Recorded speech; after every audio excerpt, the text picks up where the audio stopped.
मेरा नाम सक्षम डोबरियाल है और ये मेरा नॉलेज चैनल है जिसका नाम है एनआरएक्स नॉलेज चैनल, जहाँ पर हम बातें करते हैं ड्रग्स के बारे में। तो मेरे जो चैनल पे है उसमें मैं आज बताऊंगा कि सेल क्या होता है, सेल का बेसिक पार्ट बताऊंगा जो बिल्कुल लो लेवल से रहता है, जैसे कि हम स्कूल में जो पढ़ते हैं बहुत बेसिक रहता है, उससे बताऊंगा हायर लेवल तक, मतलब क्या रहता है बेसिक चीज़ पे, क्योंकि बेसिक चीज़ बहुत इंपॉर्टेंट रहती है और बेसिक चीज़ ही आपकी नॉलेज को क्लासिक बनाती है। तो आज मैं बात करूँगा सेल के बारे में कि सेल होता क्या है।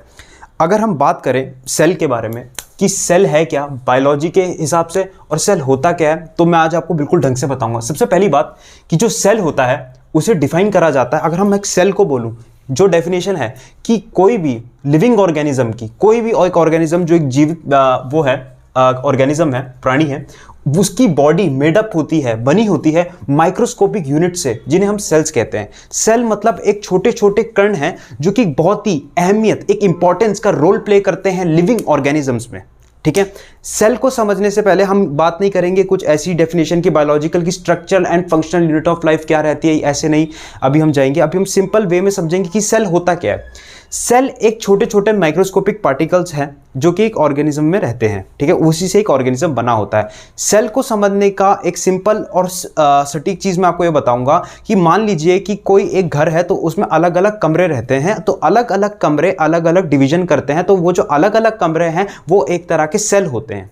यही सेल एक पूरे रूम क्या बोलते हैं, पूरे घर को बनाते हैं। वो जो अलग अलग रूम होते हैं वो पूरे पूरे घर को बनाते हैं। तो हम ये समझ सकते हैं कि जो सेल है वो कहीं ना कहीं हमारी डेली लाइफ में भी एक सिमिलैरिटी जैसा रोल प्ले करता है। अब बात रही कि एक सेल एक माइक्रोस्कोपिक चीज़ है, मतलब कि बहुत एक सूक्ष्म चीज़ है, बिल्कुल हम माइक्रोस्कोपिक चीज़ से देख रहे हैं, बहुत ही छोटे कण कण है जिससे बन रहे माइक्रोस्कोपिक यूनिट है। तो अगर हम इसको एक सेम वे में देखें तो ये केमिस्ट्री में भी सेम है। केमिस्ट्री में कैसे सेम है? केमिस्ट्री में इसे एटम कहा जाता है सेल की जगह। वहाँ पर भी तो कुछ एटम्स होते हैं जो आगे जाके मॉलिक्यूल बनाते हैं, और यहीं पर ही सेल आगे जाके बहुत सारी चीज़ें फॉर्म करता है। ठीक है, अलग अलग टिश्यू, अलग अलग ऑर्गन यही फॉर्म करता है। ठीक है, तो अगर हम सेल की बेसिक चीज़ समझे, सबसे बेसिक चीज़, तो सबसे बेसिक बात यह है कि सेल एक माइक्रोस्कोपिक यूनिट है लिविंग ऑर्गेनिज्म की। ठीक है, सबसे पहली बात यह रहेगी। अगर हम बायोलॉजी के वे में उसे डिफाइन करना चाहते हैं कि सेल होता क्या है, ठीक है, अगर मैं उन्हें दूसरे शब्दों में बयान करूं तो मैं कहूंगा कि सेल एक basic structure and functional unit of life है। ठीक है, बेसिक स्ट्रक्चर और फंक्शनल यूनिट ऑफ लाइफ का मतलब आप ये समझिए कि अगर ये मेरा हाथ है तो ये एक स्ट्रक्चर है। ठीक है, ये मेरा हाथ एक सेल है पूरा का पूरा। इसका स्ट्रक्चर कैसे और फंक्शन कैसे मैं आपको बताता हूँ। स्ट्रक्चर ये है कि ये मेरे पूरे एक शरीर को एक स्ट्रक्चर, एक फ्रेमवर्क दे रहा है कि मेरे ये पूरा शरीर है और ये मेरा एक फ्रेमवर्क हो रहा है, पूरे हाथ की तरफ मेरा हाथ बना जा रहा है। इसका फंक्शन, ये तो हुआ स्ट्रक्चर बात। अब इसका फंक्शन कैसा रहेगा? फंक्शन ये है कि मैं इससे कुछ चीज़ें पकड़ सकता हूँ, ये पेन पकड़ सकता हूँ, या कुछ कर सकता हूँ, लिख सकता हूँ, तो ये इसका फंक्शन हुआ। तो सेल की डेफिनेशन ये कहती है कि ये छोटे छोटे माइक्रोस्कोपिक स्ट्रक्चर हैं और इन यही हमारी बॉडी में जाके अलग अलग फंक्शन को प्ले कर सकते हैं। अलग अलग चीज़ों के फंक्शंस में इनका बहुत ज़्यादा भागीदार रोल, अहमियत बहुत ज़्यादा रहती है, और हमें सेल्स की बहुत ज़रूरत भी होगी किसी न किसी काम में। और सेल हमारा एक फ्रेमवर्क यानी कि स्ट्रक्चरल फ्रेमवर्क कर रहे हैं और साथ ही साथ फंक्शनल भी काम कर रहे हैं। ठीक है, तभी कहा गया है cell is the structure and the function unit of the life. इतनी सी बात। ठीक है, अब हम बात करते हैं कि सेल डिवाइड कितने में है। सबसे पहली बात, सेल की अगर क्लासिफिकेशन की बात करें तो सेल डिवाइड होते हैं दो टाइप के क्लासिफिकेशन में। सबसे पहले में यूनिसेलुलर ऑर्गेनिजम्स और दूसरा मल्टी सेलुलर ऑर्गेनिज्म।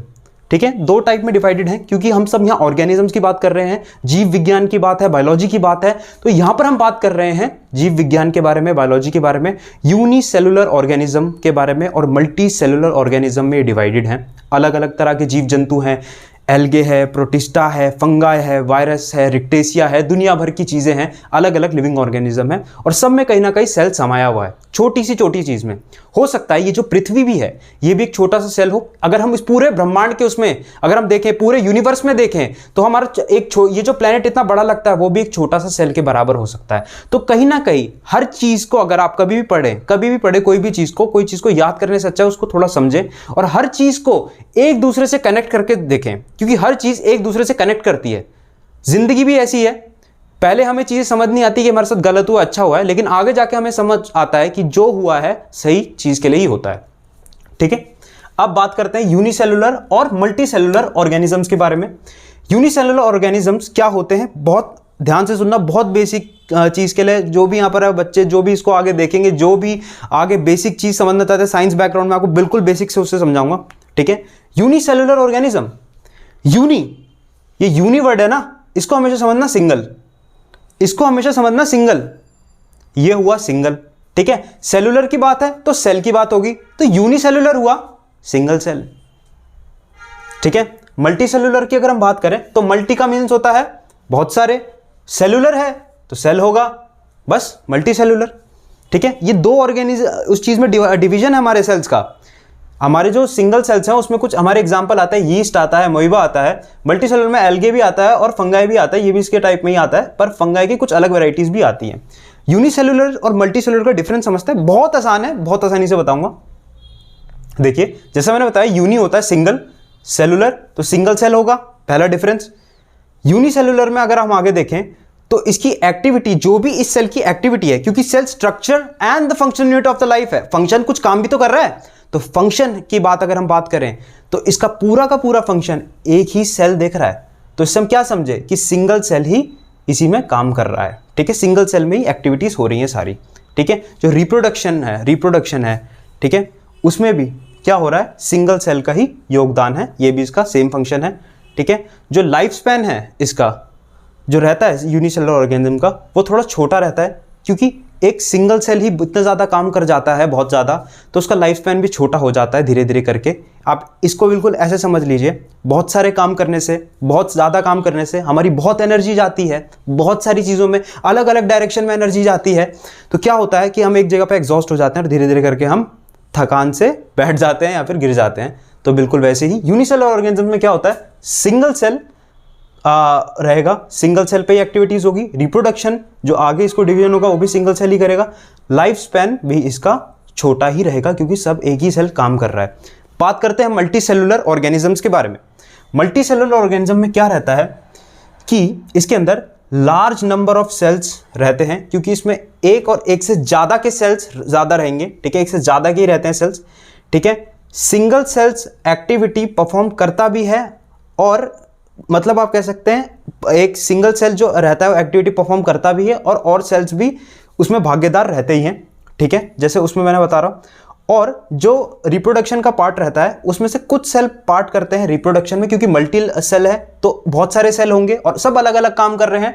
तो मल्टी सेलुलर में क्या है कि कुछ सेल रिप्रोडक्शन में काम तो करते हैं, पर उनको एक स्पेसिफिक टर्म दिया गया है जिसे कहते हैं जर्म सेल, ये ध्यान रखना। अब सारे सेल अलग अलग काम कर रहे हैं, सबके अलग अलग उद्देश्य हैं, सबका अलग अलग काम है, सब इधर उधर काम कर रहे हैं, अपना धीरे धीरे करके अपना अपना काम कर रहे हैं, एक सिंगल सेल पे इतनी जिम्मेदारी नहीं है।